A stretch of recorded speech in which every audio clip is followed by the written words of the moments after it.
Andre, and we are wrapping up our month of October talking about renewing your business. So we've spent a lot of time this last month talking about how to, really grow and find a business that works for you. But one of the things we focus a lot on is professional services and all those executives out there.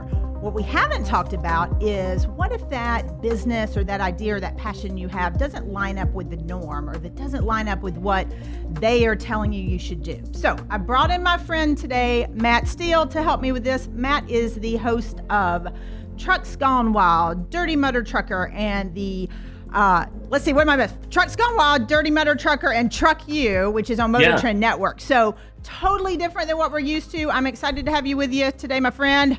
We will see where this goes, but how you doing this morning? I'm doing great. I'm just as excited to be doing this because it's out of my norm as well. Yeah. So this is cool. Yeah. It's, Isaac, I still got the music. Yeah. So it is out of your norm. I mean, it's, when you and I met, we met through a mutual friend earlier this year. And I'd have to say, I think it's safe to say we're kind of a little bit different from one another. Yeah, a little bit. There's a lot of similarities. There are a lot of similarities. There are a lot of similarities. Different paths. Very different paths. So that's what we wanted to dive into today, because like a lot of the people that I work with are kind of on that business path. They're on the, you grow up, you go to college, you get married, you have kids, you work for a company, or either you start your own business. But it's very almost like prescriptive. And I don't know, what I'm starting to see now as, we're all starting to get older is people, they aren't following what they want. They're kind of doing what everybody else told them they should do. I can relate to that. Yeah. I mean, just going back to high school. See, I didn't really we started Trucks Gone Wild. I think I was 31 when we did that. Yeah. And I was just kind of floundering before that. I was doing okay. I kind of came up in the nightclub business, DJing, music programming and all that. And the pay wasn't bad. But there wasn't anything that I was going to raise a family on and start buying houses with or anything like that, But I remember going back to high school. I didn't love it, but I started at UCF in Orlando because my guidance counselor was like, well, you're pretty good in math. You should be an engineer. Okay, well, I'm going to be an engineer. Here I am, 17 years old. I'm like, well, hell, I'll be an engineer. To this day, I don't even really know what an engineer does, but I know I took the first couple weeks of those classes, electrical, mechanical engineering, like the intro ones. And I was like, there's no way I'm doing this. This is not for me. But how many people do you think do that? Because I know, like, dealing with, my kid's age, your son's age, they're all thinking about what's next. And I feel like so many people say, you should do this. And they just go, okay, and don't even question it. I feel like more people do that than don't.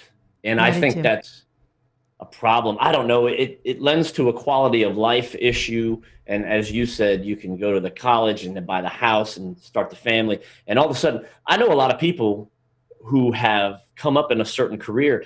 And in their 40s, they're like, I've never liked this. Yep. I don't like it now, but it's provided me a good, comfortable lifestyle. And sometimes they're at a position where they can't change it. There's mortgages and they're trying to put the kids through college. And by that time, you're just like, I don't know, I feel bad for them, but they've got a wonderful life from the outside looking in. Well, and that's what I'm seeing in my, in my coaching business, and like the people I get to speak to and all that stuff is they're hitting that wall. They're hitting 40, 50, and they're like, I hate this. But it is. They've got it. They've got bills to pay. They've got that. I'm seeing a ton of people launch businesses now and starting to do different ventures once maybe they've got some savings in the bank. But, we put ourselves, or a lot of people put themselves through school. They're racking up debt. They're doing all this kind of stuff. And it's not getting them anywhere, and they're miserable at the end of the day. Outside, they look fine, because I have so many people that outside are looking like, oh, yeah, this is great. But then when you really talk to them, they're miserable. That whole debt thing, if this goes well and you ever have me on again, there's a whole thing we have a debt. I know you and I talked about this because we are going to do a whole debt episode, because I know that's a big thing for you but it goes back to doing what you love to do. I really think if everybody did what they were good at and what they enjoyed, it'd be a lot easier to make money at it. The problem is making money doing that.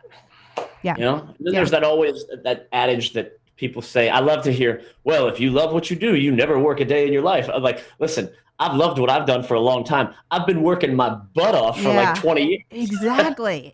I mean, same thing. I love what I do, but I don't sleep. I mean, I do, but I just am busy. But it's, it's fun. You get to do it. But at the same time, I think so many people feel trapped. So like, when did you decide that, like, look, all right, I'm not going to be an engineer. I'm going to, deal with trucks and mud the rest of my life. There was, let's see, about a 14-year span of time between those two decisions that I was very unhappy during. I wasn't the happiest kid when I was at college because I felt like I was floundering. I went to college because nobody in my family had done that before, right? Yeah. And also, I graduated in 1990, high school, which I know seems weird if I identify as 33 years old. So I know you're saying, how could that be possible? I know. It's shocking.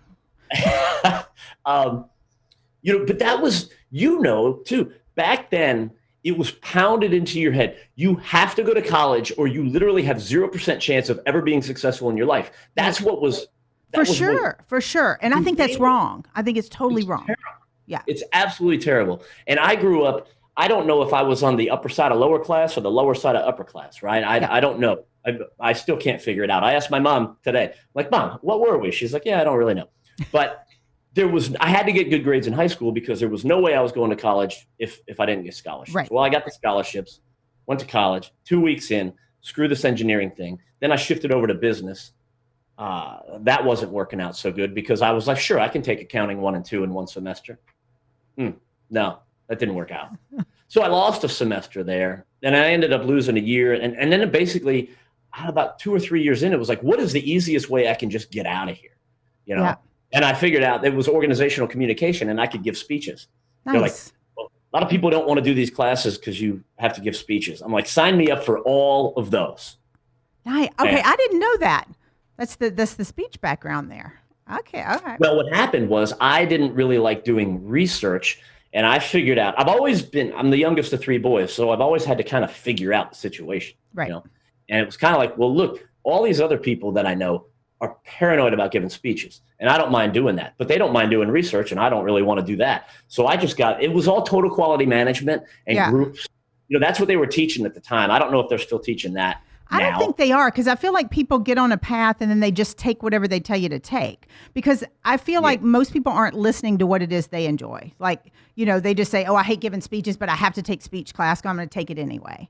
And that's just dumb to me. Like, I feel like the more we can follow the cool stuff, that we have some excitement around. But that's life too, though. Look at not only with school, look at every aspect of life that people do. And they go, well, that's just how it's done. Yeah. That's just what people do. It's like, no, just because that's what people do doesn't mean that it's necessarily good for you. So I 1,000,000%, I mean, you know that from our conversations, I 1,000,000% agree with that. So how do we get people to make this shift and realize that it doesn't, life and your career and everything doesn't have to look like what people think it should? Because that's where I kind of am challenged with, not challenged, that's where I get to work with a lot of my clients, but I think people listening are like, yep, I'm feeling you, but they don't know what to do with that. So that's a great question. How did you shift up? You know what? I didn't have any other option, I think. It was when we started, all the stuff that I've been on automotive television now for 20 years, never set out to do that. Yep. I just sort of showed up. I don't know. Opportunity comes in life. That phone's going to ring about 2 more times in the background. We're good. Opportunities have a way of falling in your laps. And I think that a lot of people just talk themselves out of taking advantage of the opportunity. And you never know what the opportunity is going to be. For me, I can't tell you how many times in the business that I'm in, people didn't show up to work, or they did and they were drunk and they couldn't do it. And somebody had to step in and do their job because they either didn't show up or they were in no condition to do it. They're going back to my younger days, like in the nightclub. Okay, I was about to say in the truck. I really don't want somebody working on my truck that's showing up. No. All right, the nightclub, that makes sense. That all led up to it. It was weird because the nightclub background led to a huge country nightclub in Orlando, and then there was a big Monster Jam event would come to the Citrus Bowl, which was right down the road, and like all of the people, anytime there were concerts, wrestling, big events, they would just come over to the club. It was cool, and you would meet these people. Yeah. And they're like, hey, man, we like the way you sound or whatever. Why don't you come over and announce for us? And I grew up always liking automotive things, drag racing, anything automotive. Tractors. Absolutely. Yeah. Love tractors. So that was just, you would just meet somebody. There was no plan, but if I wasn't there, I wouldn't have met them. You look back so often and you look at all the different stuff that at the time like made no sense.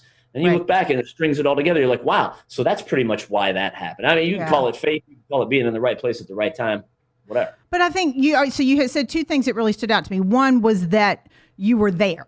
So you were there. You were around where the opportunities were. You didn't know what they were, but you were there. I think that's number one. But number two is you said you didn't have a plan, which, I'm a strategy planner type of person. Yeah.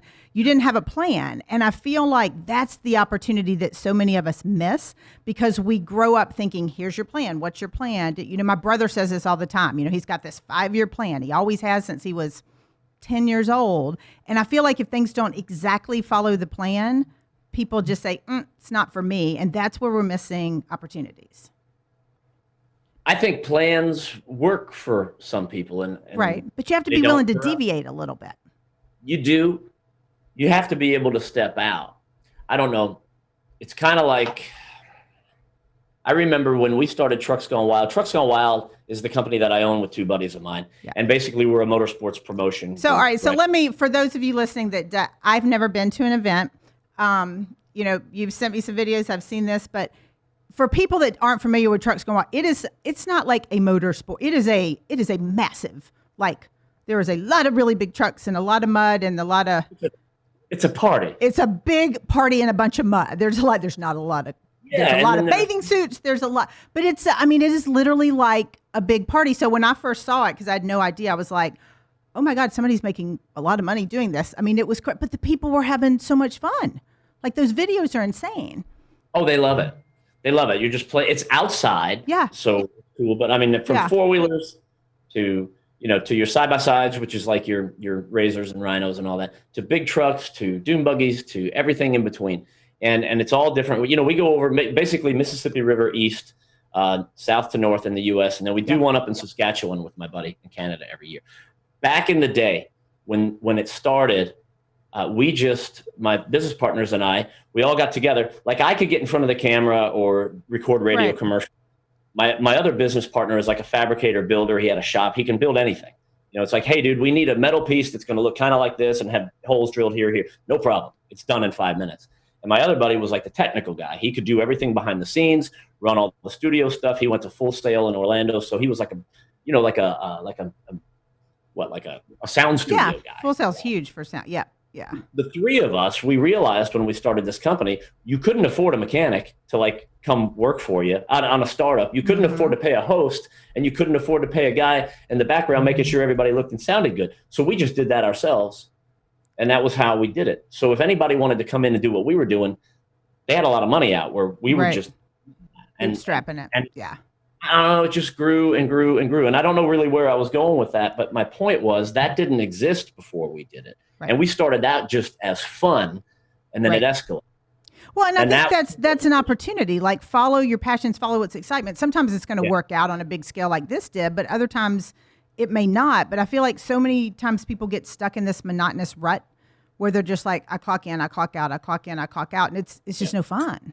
You can't live life thinking it's just about showing up and then going home and then doing the same thing the next day. I saw one of those pictures the other day. I don't know if it was a meme or whatever it was, and it said something like, life is not about just working to pay bills, and had a picture of like a nice mountain in the background. It's like, absolutely. Yeah. Yeah. So I agree with you 100%. So with everybody kind of that's listening, that's like, all right, where do we go? What do people do? How would you if Matt Steele could change the U.S., what would you do with these people? First of all, I would try to get people on track with their debt. And I'm not going all Dave Ramsey, Clark Howard on you. You totally are all Dave Ramsey, Clark Howard. I know this. I do not care what anybody thinks of me, right? And I have not worried about status. I'm not worried about the car I drive. Now, admittedly, that gets a little easier after you've had a little bit of success. Yeah. And I got a pretty nice truck. I'm not going to lie to you. It is. It's very tall. It is. And the John Deere tractors are pretty cool. Tractors are cool. Yeah. But, and that's a process of working, but I don't drive a $150,000 car or anything like that. And you got time for a real quick story? The thing that really put me on with debt years ago, we were in my town and we were at my friend's house. They just built this gigantic house, and he was a banker back right before the crash. and we're there and everybody's eating and drinking. And I'm sitting there with my ex-wife at the time, who I still get along with. I'm like, how are they paying for this? 1 year later, they lost that house. Oh. And I just remembered, I'm like, dang, if they would have saved some of that money and paid the house off, they wouldn't have lost it. So right. I don't know. And that's not for everybody, but I would change. I think people are driven by the debt that they willingly put themselves into. And then it's like, well, I can't change my career because I've got this house payment. I got these 2 car payments. And so it starts earlier, because I think that's one of the things that stood out to me when all this COVID started and everybody was on lockdown. And, I'm in Georgia, you're in Florida, and like all of us were shut and couldn't do anything. And I remember you saying, this was, I don't know, maybe May, June, somewhere there. You're like, I think I'm the only one that's not stressed out having to stay at home, because you've done stuff in the past that enabled you to do that. But you're right. I feel like we start in this cycle. So we definitely have to do a debt episode, because that's what gets people in this hole where they feel like they can't make a change. And that's frustrating for me. And again, I think that's what I try to instill in my son. He's 16. I'm like, dude, the easiest way to not go into a bunch of debt is to not go into it initially. Right. And you know what? When you're young, you wanna look cool, and you want people to like your clothing and clothes. I get all that, but at the end of the day, is it worth suffering or potentially losing your home later on? And I'm not knocking anybody. Yeah. And nothing that I say, I could never give advice. I can only tell you how things have worked out for me. Yep. But I remember also working at Publix when I was a kid. I got a job there when I was 14, and there were like, let's say there were 8 of the older men that worked there in their 60s, right? Yeah. 4 of them worked there because all they wanted to do was check out the women that were coming through the groceries. In Publix. And the other 4, I did not know Publix was such a hotbed, but good to know. Oh yeah, absolutely. Or Target. In my you go to Target about 10:30 in the morning. It's like all the moms just got out of the gym. That's a whole different story. Good God. Okay. It's well known within the world of my single guy friends. They're like, yeah. Good I'm like, Lord. what are you doing at Target at 10:30 on Wednesday? They're like, no. But the other 4 dudes worked at Publix because they needed the money. Yeah. And I was like, you know what? I don't want to be in a position where I'm 70 years old in bagging groceries because I need the money. Right. And that's huge. Is so many people are, because my background's in finance, and I had so many clients that were set great for retirement. And then I had so many that would come in at really too late at ages, and you're like, you're going to be working forever. And I mean, I have people in my own, my own family, my own life that are in that situation, and it's tough. And that's where I feel like you've got to figure this stuff out ahead of time. So the debt is one, and the choosing what you're going to do and making it something so you've got to choose what you want to do and know you can make money at it. And you've got to control the debt. So we do have a question that just came up on Facebook from Mr. Eric Rookie. Hey. Hey, Eric. So Eric says, Matt, when people told you when you were going to grow up or when you were growing up to get a real job, what did you say? When I was young, I was like, oh, that's definitely what I'm going to do. That sounds like a great idea. I'm just waiting to find out what that real job is.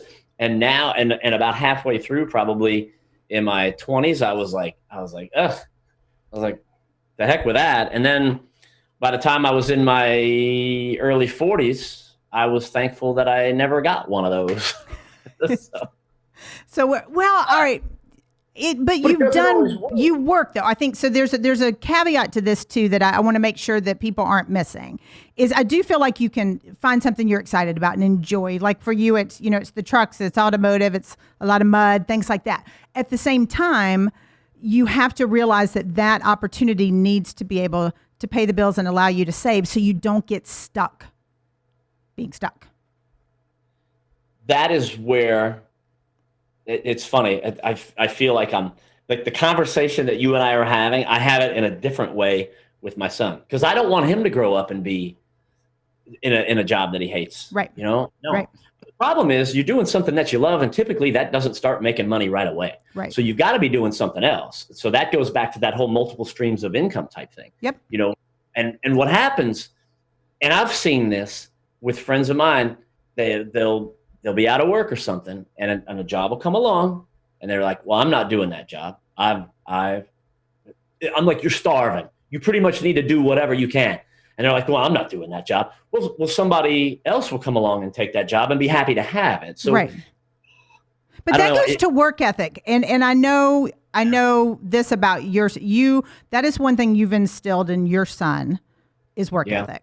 And I think that goes further than getting a real job. Because I know a lot of people with real jobs that don't work. They're lazy. Yes. Right? There's another show. There's a lot of that. We've got like 20 show ideas already. I think we're tapped out here. we were going through an airport a couple weekends ago, walking through, and it was late at night. We came in, and I said to my one buddy, who's a business partner of mine, I said, just in this airport alone, it's 11 o'clock at night. TSA is pretty much done, but there's still a couple of them standing around. There's people cleaning and all that. I'm like, look how many people are here working, making a living at 11 o'clock at night. It's like there are so many different ways now, and they probably aren't the best paying jobs, but the people are out there, they're doing them. They're doing them. Yeah. I mean, I think. Go ahead. No, I'm sorry. I think that work ethic too. I think if you've got a work ethic, you show up on time, you communicate with people the way that you want them to communicate with you. And basically, if you say you're going to do something, you do it. And whatever the job you're doing, whether you're announcing at a big event on a stage in front of thousands of people, or you're cleaning toilets, you just do it the best that you can. And that becomes a habit. And eventually, the idea that you'll get noticed and moved up, I don't know, that happens in some cases. But the other thing is you'll do that and you'll realize I'm doing this the best that I can. And that's all this has got. I got to find something else. So. Okay. So I think that's true. So is work ethic teachable? I mean, is that something that you learn as an adult if you weren't fortunate enough to have kids that or parents that instilled that in you? I don't know. Certain people get certain gifts that are unexplainable. And I think that work ethic could be learned once you suffer enough. I think it's tough. That's a good point. We all want our kids to have it better than we have. Yeah. All right. But the reason I work as hard as I do is because I didn't have anything as a kid. And I'm not expecting a pat on the back or any sympathy. I just wanted stuff. Yeah. And I never had stuff. So it's like, okay, so for me to get stuff, I've got to work my butt off. That was my motivation. Yeah. But I established that habit. And then now I wish I didn't. Now I'd love to just shut it down, not work so much. Yep. But I can't. You can. That's your next phase. I need to. That's your next phase. So what I'm hearing is you've got a choice between working hard or debt leverage is basically it. So that's really what I'm seeing is people making the choices. They're either like, here's the lifestyle I want, whether it's because I didn't have it as a child or sometimes because I had it as a child and want to maintain that lifestyle. Because, that's one of the things with, I've got 3 girls and, with my girls, it's like, they need to go be able to provide for whatever life they want. And I think it was like Steve Harvey or somebody was talking, his kids said something to him and said, man, we're rich. And he goes, nope, you're not rich. I'm rich. So he was instilling in his kids that this isn't yours. You have to build your own. So I think the work ethic comes into play. The debt's obviously big, but it's, there's gotta be a way to combine that. And at the same time for people it's the nudge. I call it, I saw a movie. I'm a Hallmark Channel junkie. So I saw a movie on Hallmark called Godwink. And I call it the Godwinks, where like all of a sudden you get this nudge, like I need to do this. I need to pursue this. Sure. And that is the nudges and the winks that I think people forget to follow. Those I feel like are nudging us in the right direction. That goes hand in hand with when somebody says, well, how do you know when this happens? And you're like, you will. Yeah. It doesn't make any sense. You'll just know, and you'll wake up one day and you'll say, oh man, I've got to do this. It's like, how many signs have to hit you? I'm going through things with different things in life, and you're like, okay, how many times do I have to be reminded about this? It's like, okay, I'm just going to do it. Exactly. All right. So we've got some more questions. First of all, Rookie says it's time for you to grow up and get a real job. Well, and Eric, it's funny he says that because Eric knows you. In full disclosure, Eric knows you well, so yeah, he's helping me not have to do that. He is helping. Yeah, Eric's a finance coach, so that was a question he had too. Is when you followed what you wanted to do, did the money come later? Like, did you have to stick to it to a while? Because I feel like so many people, we're in this instant gratification society where we're like, I'm going to do this for about a minute and a half and it doesn't work out, I'm moving on. So did it take you a while? Like, how long did it take you to build? And along the way, how'd you know you were on the right path? Well, fortunately, when we started that company, so Truck U is another show that's on Motor Trend TV, and that's an automotive how-to show that I've been hosting. We just wrapped up the 16th season. So fortunately, they were not related, but we started Trucks Gone Wild at about the same time. It just so happens that everything in my life revolved around trucks, which is cool because I love trucks. But so Trucks Gone Wild didn't really have to make money at first because I had a very low-paying entry-level television gig at the time. Okay. And I mean, anybody that sees, a lot of people think, oh, look, the people on TV make all this money. I can tell you right now that in the initial stages of automotive television on the high cable channels, it's not all that good of a paying gig, but it does lead to bigger and better things. So there was that. And then the nightclub gig was still around a little bit. It was on the way out. So there was enough around to eat. Okay. So that there was no pressure on Trucks Gone Wild to perform. And it took probably the better part of 3 years, I would say. Okay. Before we really knew that we're like, okay, this is going. But there wasn't anybody else doing what we did. That was another thing. So you're like, well, I love gardening. I want to be a gardener and I want to make money. Well, there's a lot of gardeners out there. So you're probably going to have a little bit of competition. If you can find your niche, and you can find something that nobody else is doing, which is difficult, but people do it every day. Well, and I'm big on finding your uniqueifier because I talked about that a lot. It's, there's something that you do and each of us have a thing we do different from everybody else. So even if we're a gardener or whatever, there's a little unique spin, that is we can put out uniqueifier, there. Is that a word? It's a word. I totally coined this word. Yes. It's in my book. You should probably read that, Mr. Steele. I do need to read that. And the beauty of that word uniqueifier is you can borrow whether it. It's a word or not. I knew exactly what you meant. Yep. Yeah, but if people can find that and put that in their business, then if there are a million gardeners or a million financial advisors or a million, automotive mechanics, whatever, they can still stand out. What do you think about this statement? I've thought this for a long time too, and I think that life in general, somebody was said, they're like, life is all about relationships. And I don't want to say that 100%, but it is. Communication is such an important thing. And sometimes the way you communicate with somebody or that personal connection, that's your uniqueifier. Mm-hmm. You might just get along with somebody or somebody might think that you're funny or somebody, and that is what might make you stand out in whatever your chosen thing For is. Sure. Absolutely. And people a lot of times are afraid to embrace that like the 3 people that think I'm funny, I know that they connect with me, they do. But, I like, thanks for the spot. I like communication too. I'm a talker and I enjoy connection with people. I don't do surface conversations. It's just not me. So, what makes me unique is I'm a little sassy, and at the same time, I really want to connect with people. So for my clients and the people that follow me and that, read my stuff and watch my show and that, it's because they want to feel that connection. And that may not be for everybody, and that's totally cool. But I feel like that's probably the more that people can figure out, all right, here's what sets me apart as a person or as a professional, then it's easier to kind of build around that. You knew yours was communication because you're the hype man. Like even the promo pictures we use, because you texted me, it was like, every picture I've got my hands up. But it's true. I do other poses. I haven't seen any. But, that's part of it is figuring out what's different. If you knew that your skill was, I'm not afraid to get in front of an audience. I can excite people and energize people. And you use that on your shows and with your role with Trucks Gone Wild, you're, I guess, the announcer, the hype guy, right? I'm the lead singer of that band. Yeah. We don't play any instruments and we don't sing, but I'm the lead singer. You can, I don't know about that singing career.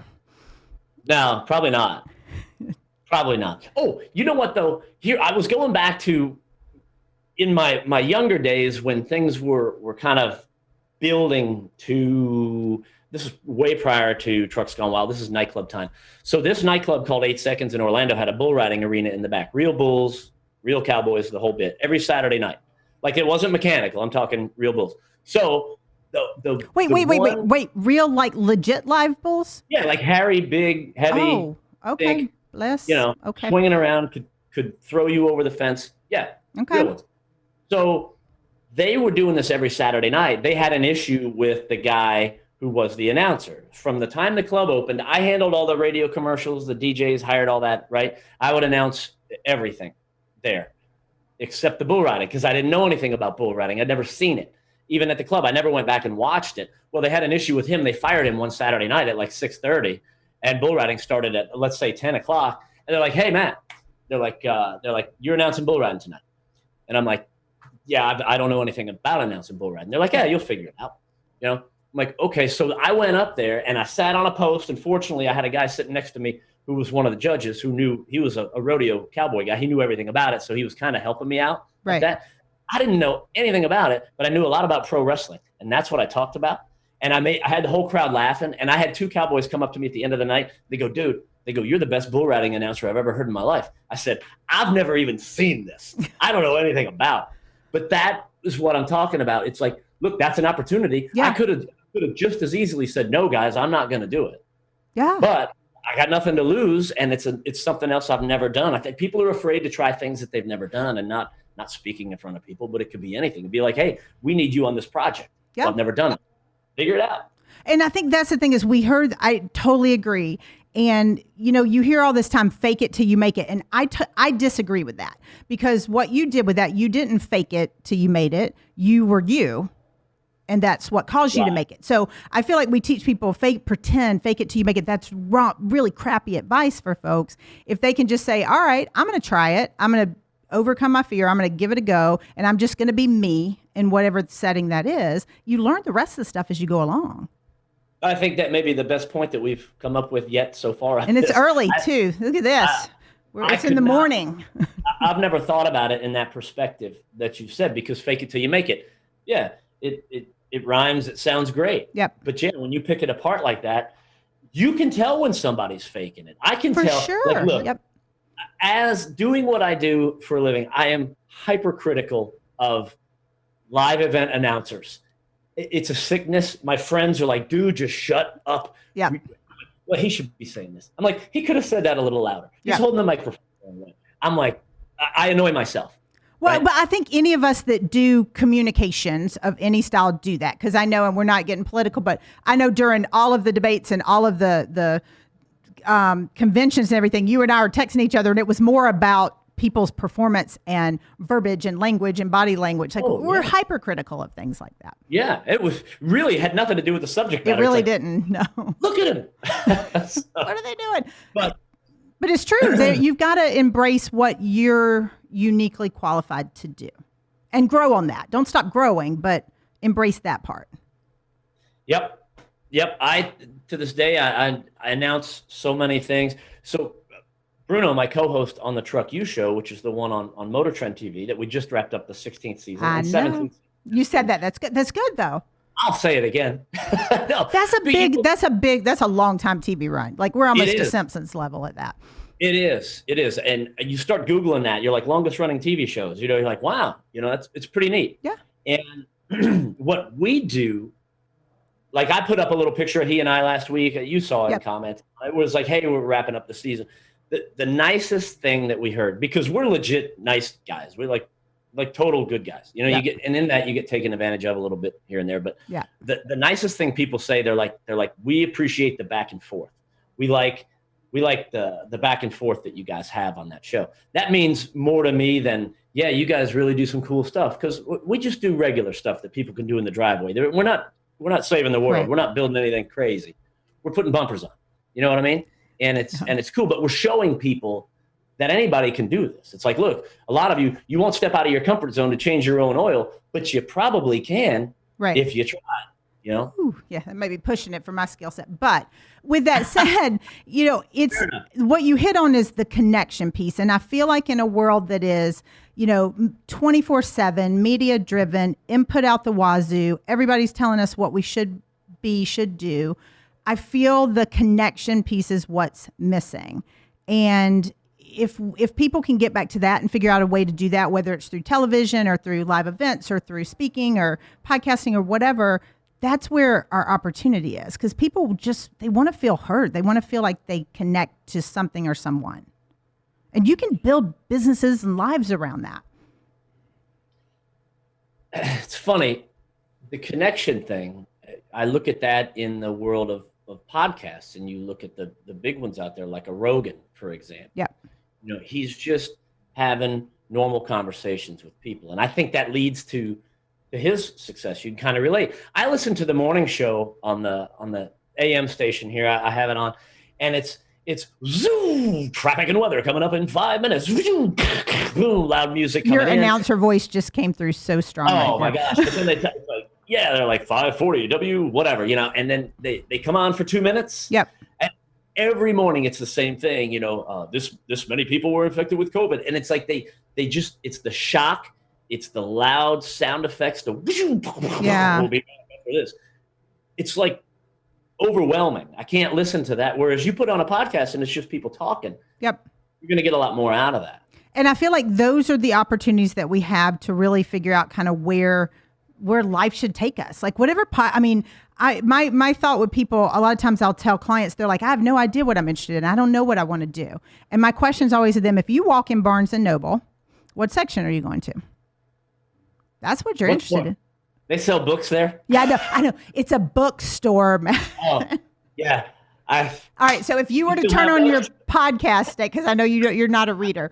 So if you were to turn on your podcast station, who would you tune into? I mean, those are all clues into kind of where we could find some excitement and some energy. It's just whether or not, to your bull riding announcing thing, it's whether or not you have the courage to say, you know what, I'll give it a try. I may stink at it completely, but I'll give it a try. I think that connection thing that you were talking about with people is the most important. And I know if I'm in front of people talking, I love the whole eye contact thing. If the lights are so bright on you that you can't see anybody out in the audience, yeah. I don't like that, because I like to connect. It's like, you see somebody laugh. It's like, oh, hey, you agree? What's your name? Tom? Tom? Yeah. Oh, yeah. You have kids too? Yeah. Oh, Tom, you've been broke too? Yeah. So you get it. And then other people, it breaks the ice. And then it's like, there's Sharon's over there, and Sharon's laughing too, because she agrees, because Sharon grew up poor, so she understands what you're saying. And that's big. I know we're talking about kind of how to build alternative opportunities, but that's really it, is what is your thing that gets you excited? I know for me, it's connecting with people and it's impacting people. I know it's the same for you, because we've had a lot of conversations about that, but it's really figuring out like, okay, this is where I get some excitement. Everybody's got something. I just feel like people aren't taking the leap to process it or follow it. Do you think that's because they're just following that built-in mentality of, I'm going to go to school, I'm going to try to get grades so that I can go to college and get a job, and then I'm going to get married and have kids, and it all sounds good when it works out. But man, the bumps along the way, and we were both talking about the number of people that we know who are like, if they're honest, which a lot of people have trouble with that, because if they're going to be honest with you, they're having to turn the spotlight on themselves a little bit, and they're going to go, you know what, I did do this wrong, or I should have done this differently. Right. And maybe now I can change that. But I don't know, because everybody's going to have a different scenario. And everybody does. And I think that's the beauty of it is I do, for your first question, I do think people go along with whatever because they told them to, or they think that's what they're supposed to do. And that's okay. We can't fault any of us. That's how a lot of us, our age, that's how we were raised. The opportunity for everyone is to say, wait a minute, this doesn't line up with me. This doesn't line up with what I want, and to make some changes. But that does start with being honest with yourself and being willing, part of it's being willing to be vulnerable and be willing to say, all right, like, here's where I screwed up. I mean, I know where I screwed up. If you've seen any of the past episodes, I talk about all my bonehead mistakes I've made in the past too. But what I've always said about them, every mistake I've made in my life, personally and professionally, most of my horrible mistakes were all relationship focused, were all when I didn't follow my gut. I knew what I was supposed to do. I knew what I wanted to do, and I ignored it. And that's where there's an opportunity, especially professionally, where when you're at a job or in a career or something, you're like, God, this sucks. I don't want to be here. Change it. Yeah. Life is short, and every day you get older, you realize that, and it's taught to kids. What do they say? What's the saying that we get we get smart too old, or it's one of those. It's probably in a book somewhere. It's or a little meme or something. That's probably why I don't have it memorized. I'll find it. We'll look it up. It was referencing the fact that when we're younger, if we would just change a couple things, and you may know this with the kids, it's like I tell my son, I'm like, dude, just do this, just do that, whatever, Dad. Yep. I mean, he's being 16. He's not supposed to listen. So he's doing exactly what he's supposed to do. But I'm just sitting there going, man, look, dude, I'm handing it to you. Yep. I've screwed everything up you could possibly screw up, from drinking too much when I was younger to, getting divorced, getting fired, losing jobs, bad investments. I've done it all. Like a who's who for screw up, right? Yep. Everything's worked out, but it could have worked out 10 or 15 years earlier had I not been so self-destructive. And I think that's it. That's the opportunity to figure out where the self-destruction is going, even if it's not on a colossal scale, but figuring out where we're going off the rails a little bit. That might be our future talk. So all right. So as we're wrapping up, what's next for you? I mean, because you've had a long career in automotive, you love it. You've done well at it, but like you said, it gets to the point where at some point you're like, all right, man, it's a long time. So what's next? What's next for Matt Steele? I tell you, the biggest thing I want to do is help people. And that sounds like I'm at a Miss America pageant, and I'm not trying to make it sound like that, but I legitimately do, because I want everybody to have the level of happiness, that I have. And that happiness is different for everybody. Yeah.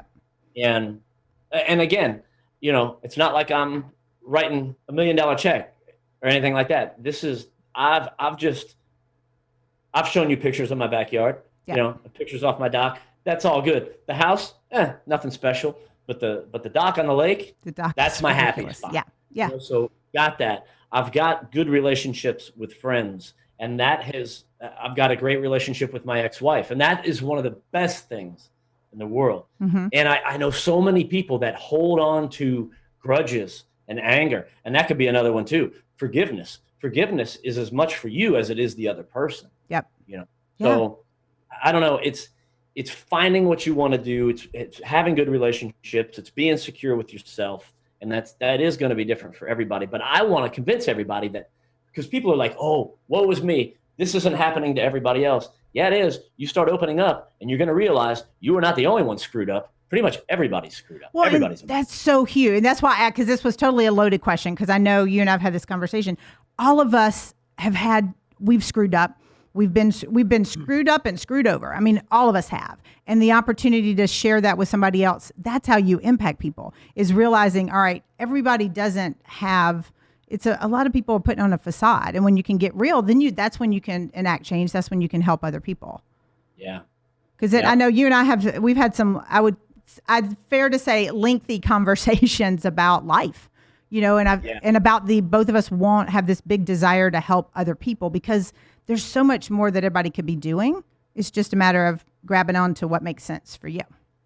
Well, and life is busy. It's busier than it's ever been. And you look at all that stuff. And it's just like a buddy of mine from high school called me about 2 weeks ago. And I'm like, dude, listen, I'll call you back in about 2.5 weeks. I'm like, oh my gosh, this was my best friend in high school. I had to schedule a time to call him back. Yeah. It's busy. Life is busy. I've told you about issues with my dad. And it's like, I can't even, that would be in a very emotional one. But, because of that, I try to do as much as I can for my son, because I don't want that same relationship, Yeah. So I don't know. That's what I want. I just want everybody to understand that I don't know, whatever's going on, you're probably not the first one to go through it. Yep. So don't feel that way, and don't let it get you down.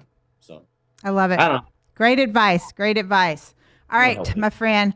Thank you so much for being with us. Where Eric's still commenting, so you have to check out the comments on the feed. Oh, yeah. But he's wanting you to. I think he's realizing you've grown up and gotten a real job. So I will be very excited to see what's next. I know you have some ideas in your head that we've talked about, so we'll have to jump back on and share those, because you got some cool stuff that will be happening to help a lot of people. And I think it could be fun. It could totally be fun, because we're all about fun. We don't do anything if it's not fun. Exactly. Cool. All right. Thank you so much for being with me.